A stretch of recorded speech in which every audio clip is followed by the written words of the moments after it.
ഉൽപ്പത്തി പുസ്തകം 30-ാം അധ്യായം. താൻ യാക്കോബിന് മക്കളെ പ്രസവിക്കുന്നില്ല എന്ന് റാഹേൽ കണ്ട് തൻ്റെ സഹോദരിയോട് അസൂയപ്പെട്ട് യാക്കോബിനോട്, എനിക്ക് മക്കളെ തരണം, അല്ലെങ്കിൽ ഞാൻ മരിച്ചു പോകും എന്ന് പറഞ്ഞു. അപ്പോൾ യാക്കോബിന് റാഹേലിനോട് കോപം ജ്വലിച്ചു. നിനക്ക് ഗർഭം തരാതിരിക്കുന്ന ദൈവത്തിൻ്റെ സ്ഥാനത്തോ ഞാനെന്ന് പറഞ്ഞു. അതിന് അവൾ, എൻ്റെ ദാസി ബിൽഹ ഉണ്ടല്ലോ, അവളുടെ അടുക്കൽ ചെല്ലുക, അവൾ എൻ്റെ മടിയിൽ പ്രസവിക്കട്ടെ, അവളാൽ എനിക്കും മക്കൾ ഉണ്ടാകും എന്ന് പറഞ്ഞു. അങ്ങനെ അവൾ തൻ്റെ ദാസി ബിൽഹയെ അവന് ഭാര്യയായി കൊടുത്തു. യാക്കോബ് അവളുടെ അടുക്കൽ ചെന്നു. ബിൽഹ ഗർഭം ധരിച്ചു, യാക്കോബിന് ഒരു മകനെ പ്രസവിച്ചു. അപ്പോൾ റാഹേൽ, ദൈവം എനിക്ക് ന്യായം നടത്തി എൻ്റെ അപേക്ഷ കേട്ടു, എനിക്ക് ഒരു മകനെ തന്നു എന്ന് പറഞ്ഞ് അതുകൊണ്ട് അവന് ദാൻ എന്ന് പേരിട്ടു. റാഹേലിൻ്റെ ദാസി ബിൽഹ പിന്നെയും ഗർഭം ധരിച്ചു, യാക്കോബിന് രണ്ടാമതൊരു മകനെ പ്രസവിച്ചു. ഞാൻ എൻ്റെ സഹോദരിയോട് വലിയൊരു പോർ പൊരുതി ജയിച്ചിരിക്കുന്നു എന്ന് റാഹേൽ പറഞ്ഞ് അവന് നഫ്താലി എന്ന് പേരിട്ടു. തനിക്ക് പ്രസവം നിന്നുപോയി എന്ന് ലേയ കണ്ടാറെ തൻ്റെ ദാസി സിൽപ്പയെ വിളിച്ച് അവളെ യാക്കോബിന് ഭാര്യയായി കൊടുത്തു. ലേയയുടെ ദാസി സിൽപ്പ യാക്കോബിനൊരു മകനെ പ്രസവിച്ചു. അപ്പോൾ ലേയ ഭാഗ്യം എന്ന് പറഞ്ഞ് അവന് ഗാദ് എന്ന് പേരിട്ടു. ലേയയുടെ ദാസി സിൽപ്പ യാക്കോബിന് രണ്ടാമത് ഒരു മകനെ പ്രസവിച്ചു. ഞാൻ ഭാഗ്യവതി, സ്ത്രീകൾ എന്നെ ഭാഗ്യവതി എന്ന് പറയും എന്ന് ലേയ പറഞ്ഞ് അവന് ആശേർ എന്ന് പേരിട്ടു.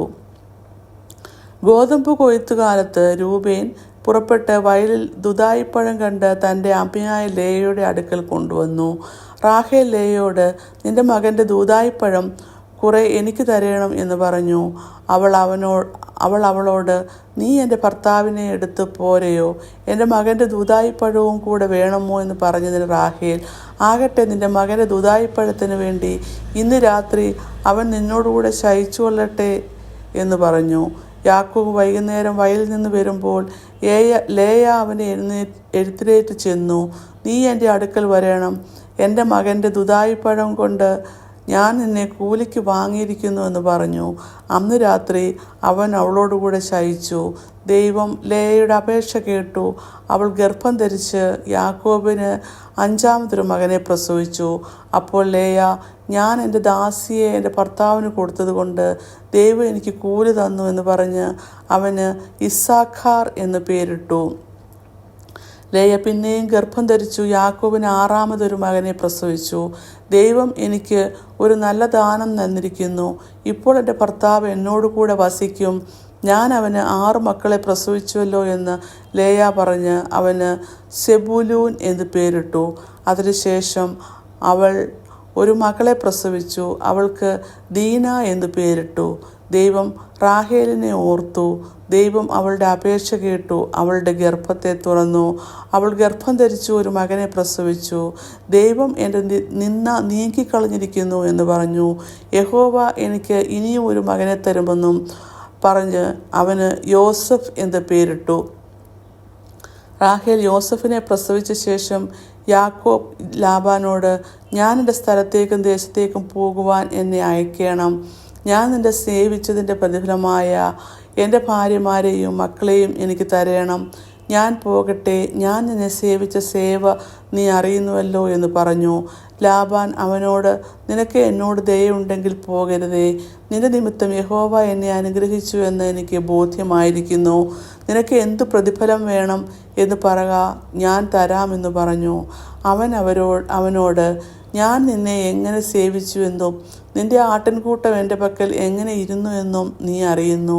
ഞാൻ വരും മുമ്പേ നിനക്ക് അല്പമേ ഉണ്ടായിരുന്നുള്ളൂ, ഇപ്പോൾ അത് അത്യന്തം വർദ്ധിച്ചിരിക്കുന്നു. ഞാൻ കാൽ വെച്ചിടത്തൊക്കെയും യഹോവ നിന്നെ അനുഗ്രഹിച്ചിരിക്കുന്നു. ഇനി എൻ്റെ സ്വന്തം ഭവനത്തിൽ നിന്നു വേണ്ടി ഞാൻ എപ്പോൾ കരുതും എന്ന് പറഞ്ഞു. ഞാൻ നിനക്ക് എന്തു തരണം എന്ന് അവൻ ചോദിച്ചതിന് യാക്കോബ് പറഞ്ഞത്, നീ ഒന്നും തരേണ്ട, ഈ കാര്യം നീ ചെയ്തു തന്നാൽ ഞാൻ നിൻ്റെ ആട്ടിൻകൂട്ടത്തെ ഇനിയും മേയിച്ച് പാലിക്കാം. ഞാൻ ഇന്ന് നിൻ്റെ എല്ലാ കൂട്ടങ്ങളിൽ കൂടി കടന്ന് അവയിൽ നിന്നും പുള്ളിയും മറുകുമുള്ള ആടുകളെയൊക്കെയും ചെമ്മരിയാടുകളിൽ കറുത്തതിനെയൊക്കെയും കോലാടുകളിൽ പുള്ളിയും മറുവുള്ളതിനെയും വേർതിരിക്കാം. അത് എൻ്റെ പ്രതിഫലമായിരിക്കട്ടെ. നാളെ ഒരിക്കൽ എൻ്റെ പ്രതിഫലം സംബന്ധിച്ച് നീ നോക്കുവാൻ വരുമ്പോൾ എൻ്റെ നീതി തെളിവായിരിക്കും. കോലാടുകളിൽ പുള്ളിയും മറുവുമില്ലാത്തതും ചെമ്മരിയാടുകളിൽ കറുത്ത നിറമില്ലാത്തതും എല്ലാം മോഷ്ടിച്ചതായി എണ്ണാം. അതിന് ലാബാൻ, നീ പറഞ്ഞതുപോലെ ആകട്ടെ എന്ന് പറഞ്ഞു. അന്ന് തന്നെ അവൻ വരയും മറുവുമുള്ള മുട്ടാടുകളെയും പുള്ളിയും മറുവുമുള്ള പെൺകോലാടുകളെയും ഒക്കെയും വെണ്മയുള്ളതിനെയൊക്കെയും ചെമ്മരിയാടുകളിൽ കറുത്ത നിറമുള്ളതിനെയൊക്കെയും വേർതിരിച്ച് അവൻ്റെ പുത്രന്മാരുടെ കയ്യിൽ ഏൽപ്പിച്ചു. അവൻ തനിക്കും യാക്കോബിനുമിടയിൽ 3 ദിവസത്തെ വഴിയകലം വെച്ചു. ലാബാൻ്റെ ശേഷമുള്ള ആട്ടിൻകൂട്ടങ്ങളെ യാക്കോബ് മേയിച്ചു.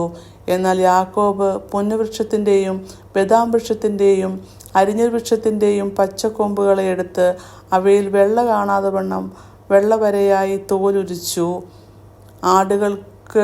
ആടുകൾ കുടിപ്പാൻ വന്നപ്പോൾ അവൻ താൻ തോലുരിച്ച കൊമ്പുകളെ പാത്തികളിലൂടെ വെള്ളം പകരുന്ന തൊട്ടികളിലേക്കും ആടുകളുടെ മുൻപിൽ വെച്ചു.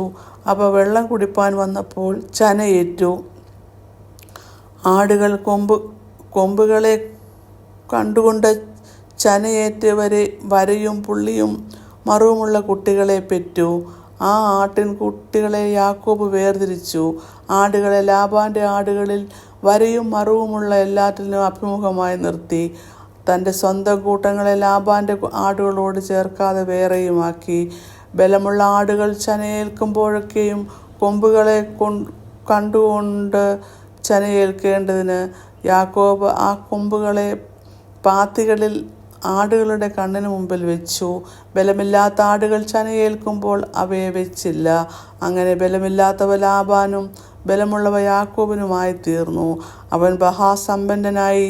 അവന് വളരെ ആടുകളും ദാസീദാസന്മാരും ഒട്ടകങ്ങളും കഴുതകളും ഉണ്ടാകുകയും ചെയ്തു. ഇങ്ങനെ 30-ാം അധ്യായം അവസാനിക്കുന്നു.